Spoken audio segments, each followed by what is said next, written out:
Hey, it's Chad with The Cusp. Today we're going to be talking a little bit about boredom and how you can use it to your advantage. Right now, boredom in our world seems to be something that everybody wants to get away from. It's something that we pull our phones out the minute that we can. We text somebody when we can. We call. We've got the capability now with our phones and our computers and social media to never be bored. The problem with this is that it's killing a lot of your creativity. It's killing a lot of your opportunity. And we're going to talk a little bit about how that happens and ways that you can combat it. First, let me illustrate boredom in this way. Imagine I told you that you need to come up with, write down all 50 states right now on a piece of paper. And while you were doing that, instead of giving you a quiet room, I just started asking you a billion questions about how your day went, what you're going to do for next week, what did you have for dinner last night, who's your favorite person in the world, start telling you all sorts of needless information about the size of mice in India and where black comes from and all of this other stuff, and throwing balloons at you and confetti and air horns in your ear. You'll find that assembling your thoughts and actually coming up with the 50 states is really difficult when that onslaught is coming at you.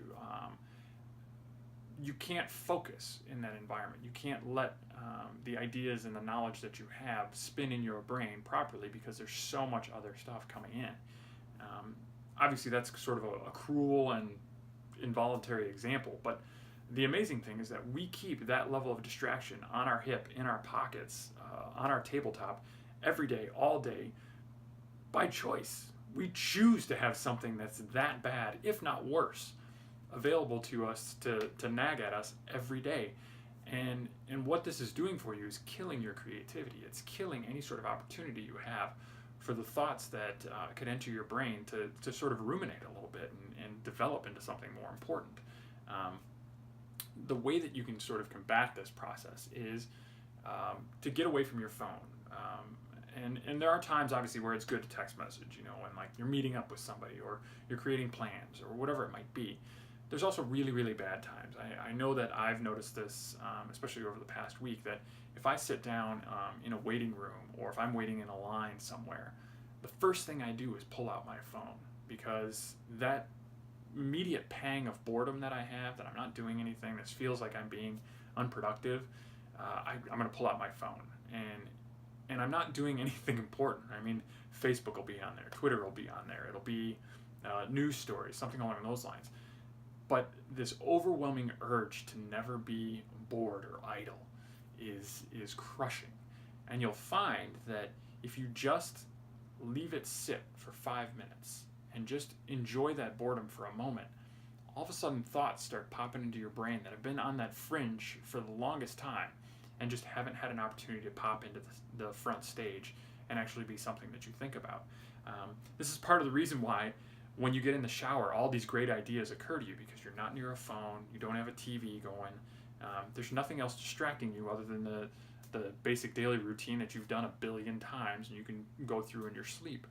Now your brain's empty and things just start happening, ideas start flowing.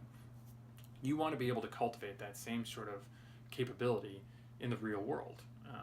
And you can't do it if you're constantly with your distraction machine. And I say distraction machine because as much as that obnoxious analogy was of me throwing confetti and balloons and screaming in your ear, there are literally billions upon billions of dollars spent to figure out the best ways to distract you. Facebook has whole teams of people trying to figure out the best way to hold your attention. The iPhone, they're coming up daily with better and better ways to hold your attention, to keep you captivated, to keep you streaming and swiping and flipping and clicking and whatever it might be. That is their whole job, and there's billions of dollars spent on doing it. I promise you, they're incredibly good at it. The only way that you can be better is to turn it off, to get away from it for a second, to understand that it's okay to dive into your boredom, to enjoy it, to relish it. Take advantage of those moments and look around you. Talk to somebody if you have to, but whatever it is, stay out of your distraction machine and find that the minute that you do, the ideas start coming back to you. The creativity starts flowing in. The best suggestion I can make is, rather than being bored and pulling out your phone, be bored and pull out a pen. And then just start writing down the things that occur to you. Write down the ideas that pop up, and you'll find that there is gold in that place. Take 5 minutes, do it now, tell me I'm wrong. Thanks again for listening. If you like what you're hearing, please subscribe below. And if you have any questions or comments, feel free to get in touch with us. We'll see what we can answer if we can, and we'll continue producing videos for you. Thanks a lot, everybody. Have a good one.